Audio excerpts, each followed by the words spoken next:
اس کی وجہ یہ ہے ہندو مذہب میں پایا جانے والا چھوت چھات کا نظام، ذات پات کا نظام، جس میں انسان کا انسان سے بھید بھاؤ کیا جاتا ہے، اسے انہوں نے ترک کیا اور بدھ مت اختیار کیا۔ صدیوں سے شودر جو طبقہ ہے وہ کافی پچھڑا ہوا اور تکلیف میں تھا، اس لیے انہوں نے ہندو مذہب کو ترک کیا۔ ڈاکٹر بی آر امبیڈکر کو ہندوستان کا سب سے بڑا اعزاز بھارت رتن سے نوازا گیا۔ سردار ولبھ بھائی پٹیل، یہ بھی مجاہدین آزادی میں ایک اہم نام ہیں۔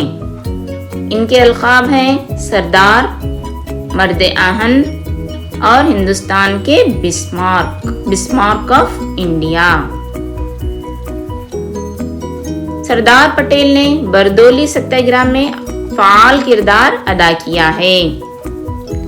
1931 عیسوی میں انڈین نیشنل کانگریس کے کراچی سیشن کے یہ صدر بنتے ہیں۔ آزاد ہندوستان میں یہ پہلے وزیر دفاع بنائے جاتے ہیں۔ 562 دیسی ریاستوں کو ہند یونین میں شامل کرنا ان کا سب سے اہم کارنامہ ہے۔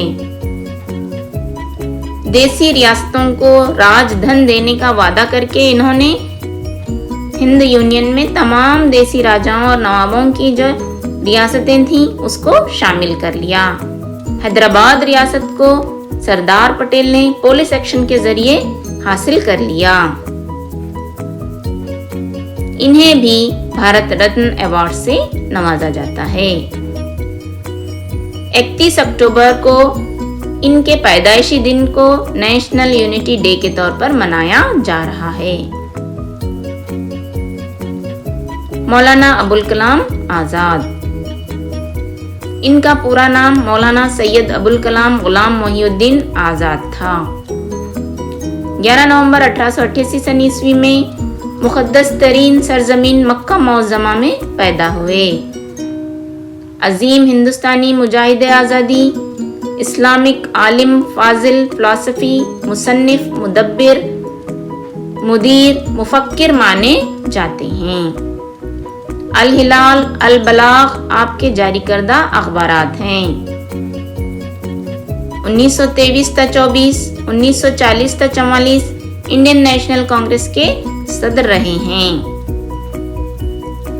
خلافت تحریک، عدم تعاون تحریک، سول نافرمانی تحریک، سودیشی تحریک میں آپ گاندھی جی کے شانہ بشانہ کھڑے تھے۔ 1919 کے رولٹ ایکٹ کی آپ نے پرزور مخالفت کی اور کئی مرتبہ جیل بھی گئے۔ آزادی کے بعد پہلے وزیر تعلیم بنے اور دہلی یونیورسٹی، جامعہ ملیہ اسلامیہ یونیورسٹی اور کئی یونیورسٹیوں کا انہوں نے قیام ہندوستان میں عمل میں لایا۔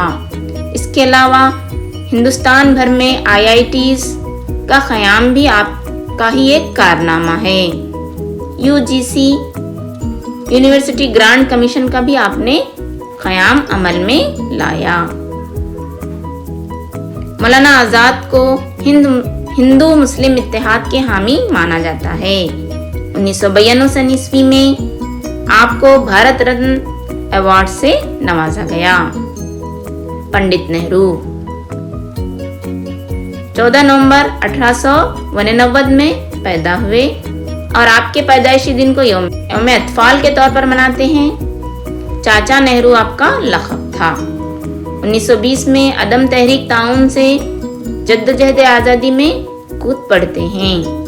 1929 کے لاہور کانگریس کے اجلاس کی صدارت کرتے ہیں اور مکمل آزادی کا نعرہ دیتے ہیں۔ سوشلسٹ کمیونسٹ نظریات کے یہ حامی تھے۔ آزادی کے بعد پہلے وزیر اعظم بنائے جاتے ہیں اور ہندوستان کے جدید معمار کی حیثیت سے آپ کی شناخت ہے۔ ان کے دور میں دیسی ریاستوں کا ہند یونین میں الحاق ہوتا ہے، لسانی بنیاد پر ریاستیں تشکیل پاتی ہیں، 5 سالہ منصوبے ہندوستان میں جاری ہوتے ہیں، صنعتوں کی ترقی ہوتی ہے۔ غیر جانبدارانہ خارجہ پالیسی نہرو کی سب سے اہم دین ہے۔ آپ نے چین کے ساتھ پنچشیل اصول اور دنیا کے ساتھ ناوابستہ تحریکات کا آغاز کیا ہے۔ اسی طرح چند مشہور مجاہدین آزادی میں ہم محمد علی جناح کا نام بھی شامل کرتے ہیں۔ 1906 میں وہ انڈین کانگریس کے ممبر بن جاتے ہیں اور دادا بھائی نورو جی کے پرائیویٹ سیکریٹری کی حیثیت سے خدمات انجام دیتے ہیں۔